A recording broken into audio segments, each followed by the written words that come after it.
This না, আমার এইটুকু মন যদি ভেঙে যায় তাহলে কে দায় দেবে? তোর বাবা। তুমি এত রোগা কেন? শরীরে মাংস কই? ফ্রিজে রেখে দিয়েছি যাতে নষ্ট না হয়। চলে আয় চুপটি করে। না, মা আমাকে মারবে।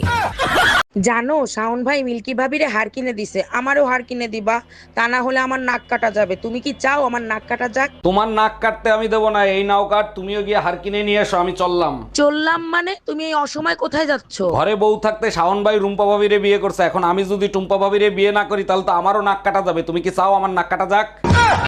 এই যে শুনছেন, জি ভাইয়া, কিছু বলবেন আপনি? আমি আপনার রূপের আগুনে জ্বলে পুড়ে ছাই হতে চাই। ও মাই গড, তাই নাকি? 100%। তাহলে ছাই হয়ে যান, সেই ছাই দিয়ে আমি থালা বাসন মাজবো। আচ্ছা ঠিক আছে।